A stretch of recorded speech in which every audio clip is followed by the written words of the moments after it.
Colorado's political divide is now a contest between fast and slow. You've got Democrats eager to turn their power into progressive change. They're putting in express lanes, while Republicans are looking for every chance to slow down and to gum up the works.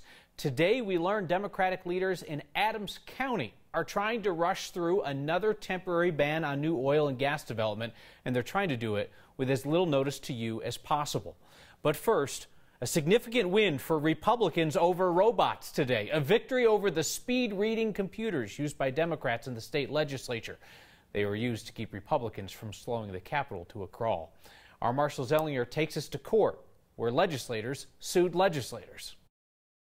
Inside Judge David Goldberg's Denver courtroom in the City and County building, 3 Republican senators sued the Democratic Senate President and the Senate Secretary over the use of computers that speed-read a 2,000-page bill last week to fast-forward the Republicans' attempt to delay. Right now we have one party control the legislature, and again, this is the one tool where we can raise our hand as the minority and say slow down. Senate Minority Leader Chris Holbert made no excuses that this lawsuit is not about process as much as making sure the minority still has a stall tactic. I certainly hear from constituents who ask why we don't, as the minority, walk out and deny quorum. The answer is that that doesn't work here. In 2011, 14 Democratic Wisconsin lawmakers went to Illinois, preventing enough senators from being in attendance for a quorum during a budget battle. 20 of 33 senators were needed. Republicans only had 19. In 2003, Democratic Texas lawmakers took off for Oklahoma. That prevented a quorum during a redistricting battle. 100 lawmakers were needed. 95 remained. In Colorado, the Senate needs a simple majority to start work, which means the Democrats can do that without any Republicans. The one tool that we have as the minority that's constitutionally guaranteed is that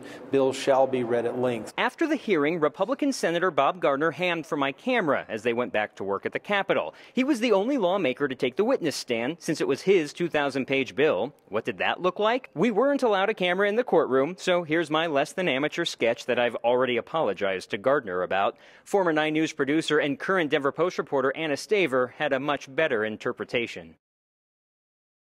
An hour ago, the Denver district judge ruled in favor of the Republicans, said that bills must be read, quote, in an intelligible and comprehensive manner at an understandable speed. Sorry, robots. Adams County's Democratic commissioners are racing to put a temporary ban on oil and gas development in place, while Democrats in the legislature consider increasing regulation on the industry statewide. So now, if this sounds familiar, Adams County commissioners did this same thing right before last year's election when oil and gas restrictions were on the ballot. And both times, they tried to do it with as little public notice as legally allowed. The commissioners want to reimpose a temporary ban on new oil and gas permits like the one they put in before last year's election and then lifted after voters rejected statewide setbacks on oil and gas. Commissioners say now what they said at that point is that they're fearing a rush of new permits trying to get in ahead of increased government regulation. They'll hold this hearing tomorrow at the Government Center at 2 p.m. Listen, I don't care where you are on the issue of oil and gas development or this temporary ban thing or even your personal politics. I'm telling you, you should be bothered by the way that Adams County's 5 Democratic commissioners are conducting the public's business. Twice now, they have sprung these proposed oil and gas bans with just 24 hours notice, the absolute minimum under the law. It means that they really don't want to hear from the public at these public hearings. The statewide regulations they say they're racing to get ahead of, you know, we've been talking about them here for months. They're no surprise. The commissioner spokesman says it's a scheduling issue, that they just realized that tomorrow is the only day all the commissioners are free. Do you buy that? If the Adams County commissioners care at all about what the public has to say on this important issue, they sure aren't acting like it. Quick update now on the Democrats' plan for paid family leave that's in the legislature. This is an income-based fee, don't call it a tax, every working Coloradan would pay for in order to fund family leave of up to 12 weeks a year for any worker. Senate Democrats expanded public comment on the bill today after they chose to hold public hearings on the bill during last week's blizzard when the rest of the Capitol and a lot of roads were closed. Our next question comes from a viewer named John.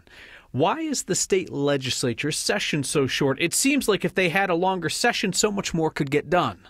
So, John, some states allow their legislatures to meet for as long as they like. There are 4 state legislatures that meet only every other year: Texas, Montana, Nevada, and North Dakota. Colorado's Constitution calls for a 120-day session. It was increased to 160 days in the 1960s, the 70s, and the 80s. And any future change, that would have to get the okay from voters. It looks like Democratic Governor Jared Polis may get much of the money that he wants for full-day kindergarten, but not all of it. The Joint Budget Committee today voted 5-1 to set aside $185 million for the first year. Now, we still have not seen the bill with details, including the exact amount needed, but the governor thought it was going to cost more than $185 million a year. He was thinking $227 million. If talks between King Soopers and its workers don't make progress this weekend, the assumption is that they could strike next week. Now, what that is going to look like to you, the shopper, that varies by store. Our Steve Steger takes a look. We would be picketing in front of the stores and at all of their entrances. The union says they will do it even though those stores are on private property. There are laws that allow workers to engage in this type of action. As for which stores, most of them in the metro area are wall-to-wall union. UFCW represents most of the employees inside. Some, like cake decorators and bakers, are represented by other unions but could still walk out. They may have in their own constitution and bylaws, in their own contracts, they have the right to honor a picket. North of 120th up to the Wyoming border, there are many stores where the union only represents certain sections, like the Starbucks or the meat counter. In hindsight, this would look a lot like the strike of 1996, with one distinct difference. They bargained with the United Food and Commercial Workers, Local 7, as a group. Last time it was King Soopers, Safeway, and Albertsons negotiating with their employees together, not leaving customers who didn't want to cross the picket lines with many options. I waited 2 weeks. I burnt out every bit of food I had, and I just couldn't wait any longer. Now there are a lot of options of where you can get your groceries, which leads the union's leader to be a bit more optimistic. I think that there's a path to a settlement if King Soopers comes down. So King Soopers would not talk to us about what a strike might look like today. They said they'd rather focus on negotiations this weekend. Both sides, Kyle, due back at the table on Saturday, maybe even Sunday, and then the assumption is that if those negotiations fail, that strike could potentially happen after that. That guy from the 90s was hardcore, man. Went through all the food in his house, was holding out. Those glasses, yeah, the soundbite actually goes on to say, I was just hungry. I didn't know what to do. If that guy or any of his family members are watching tonight, you know how to get in touch with us. We love meeting people from the past. All right, thank you, Steve. There's a journalist from Denver who is joining Senator Bernie Sanders' campaign as a senior advisor and a speechwriter. But the reason that David Sirota's name is trending on Twitter today is because he's also accused of using his platform as a journalist recently to trash Sanders' Democratic rivals in the primary. Sirota's worked for a variety of print, online, and radio outlets. He's been my guest here on Next. He worked as Sanders' press secretary decades ago, and Sirota told me today that he felt like he was just having informal conversations with people that he's had relationships with for decades. He says he was not formally advising Sanders while he was still at work as a progressive journalist, one who regularly attacked other Democrats running for president, including former Colorado Governor John Hickenlooper. Campaign stop for Howard. We have a campaign stop for Howard Schultz. If there is any justice in the world for the former Starbucks CEO, they will misspell his name on the cups at the campaign stops in Colorado this week. The guy from the coffee chain who's talking about an independent 2020 run for president is hosting events in Denver, Boulder, and Colorado Springs. There he'll have a town hall with Olympic athletes. Seems kind of different. Tonight's edition of What Do You Say takes us down south to Chaffee County. There you'll find a 14er in the San Isabel National Forest. The name starts with a T. Luke, Scott, Marilyn all want to know the correct way to pronounce it. So we reached out to the Forest Service to ask, what do you say? Tabawatch, like wristwatch. We do know that some folks pronounce that Tabawash with a SH sound at the end, but we don't believe that to be the correct spelling pronunciation. Tabawatch Ute is a word that means people who live on the warm side of the mountain. There you go, Tabawatch. Peaks very close to Mount Chavano, another pronunciation that we tackled for you last year. All right, other place names in Colorado that you hear said different ways. Send them our way, we'll settle it for you. Next at 9news.com is the email, or you can give us a shout with the hashtag HeyNext. Nature is beautiful. It's just so sad. We have spent countless hours observing them. It isn't always fair. We return to a spot we love with a broken-hearted wildlife photographer. She was juggling class and sports, and then suddenly, epilepsy. Bring it on, world. That's next.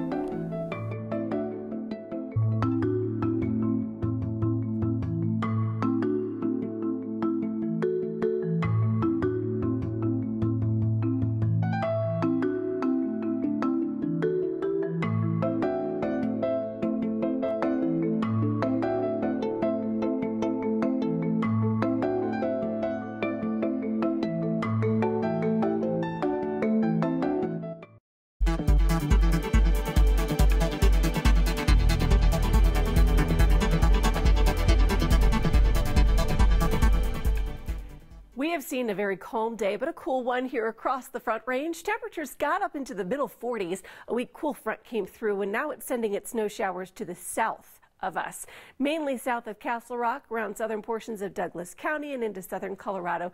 They'll retreat through the south through the rest of tonight. Skies will clear. We'll have sunshine tomorrow, and as we officially bring in spring at 3:58 p.m., we are looking at mild temperatures. Highs tomorrow are back in the 50s. Now, a couple of days ahead, we've got a new chance for rain here in the Front Range and more snow in the mountains. This is only going to add to that snowpack. Winter storm watch already in effect for Thursday for those San Juans in southwest Colorado, and early estimates now indicating 8 to 16 inches of snow could fall in this part of the state. So this system's going to be a bigger snowmaker for southwest Colorado and a rainmaker here for the Front Range.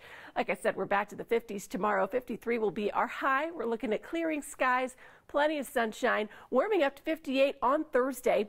As that system hits the mountains, we'll get a few evening showers, but a better chance for rain in Denver on Friday and a high of 55. 60 and gusty on Saturday. We'll close out the weekend in the middle 50s. And Kyle, we've got one more chance for rain showing up Sunday night. All right, thank you, Becky. We've taken you out a couple of times to see the bald eagles that make their nests up and down the Front Range. And today we return with a wildlife photographer to a spot near Littleton where he has witnessed bald eagles' lives and loss after last week's big storm. Here's our Allie Levine. For more than 5 years, this nest has been home to a pair of mating bald eagles. They're such majestic birds. It was 2017 when Winston Herbert first spotted them. He's here with his camera all the time, not just as an observer. We have spent countless hours observing them. Not just as photographer and subject. It's very difficult to capture birds in flight, and so I learned. To him, this pair means more. Just a very close relationship, like my grandkids. So when he learned the male died on Friday, it's just so sad. He was devastated. Winston saw the female in the nest that morning. He didn't realize the male was on the ground, alone, either sick or injured. Colorado Parks and Wildlife picked him up, but they say the eagle didn't survive. I have good memories. Eagles mate for life, so while Winston mourns the loss from the ground, I just have this relationship with these birds that goes back. This female copes from above. Now alone and faced with a daunting task. Right now, she's sitting on 2 eggs. I don't know what will happen. I wish something would happen. Colorado Parks and Wildlife says it won't intervene. This is nature. Mom's focus is on getting the eggs to hatch. She also has to feed herself, leaving the eggs vulnerable to the cold and predators. The Raptor Education Foundation says it's highly unlikely her eggs will survive. And I tell you, and I will miss them. CPW says it would only get involved if the eggs or the hatchlings fall from the nest. That's why they asked us not to talk about the exact location of the nest, because more people, more stress wouldn't be good for the eagle.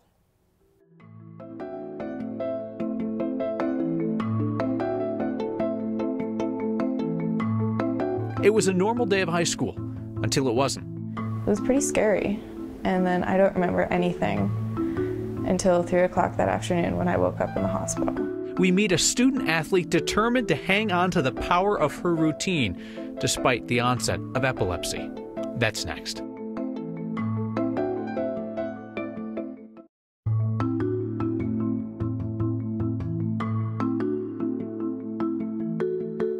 High school school is a series of challenges, those chosen and those assigned. Ashley Lambert chose swimming. She chose track.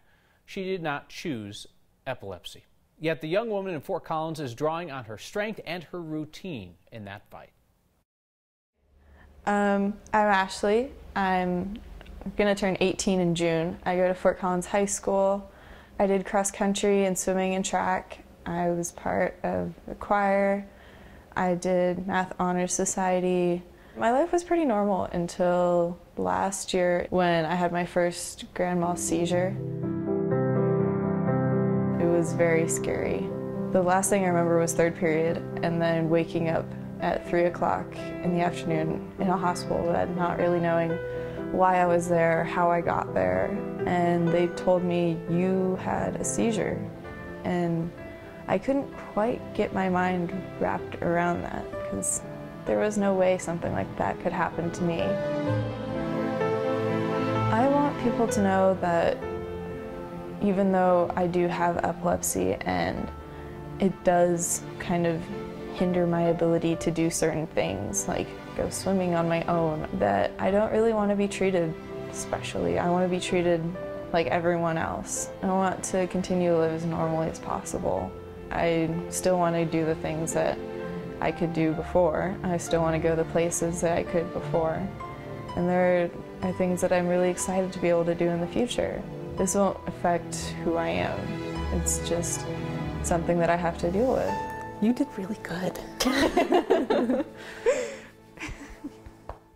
Ashley's hoping to get a service dog that could help alert people to get her assistance when she has a seizure. You can learn more about Ashley's story and her quest for a service dog in this article on 9news.com. You ever fall into a Google Earth trap? This happens to me at work. You'll get on there, you'll start looking at places and turning around, looking up, down, sideways, and you kind of lose track of where you are. That's where I saw a guy do the exact same thing, and he fell in as well. Watch out, man. That and your feedback next.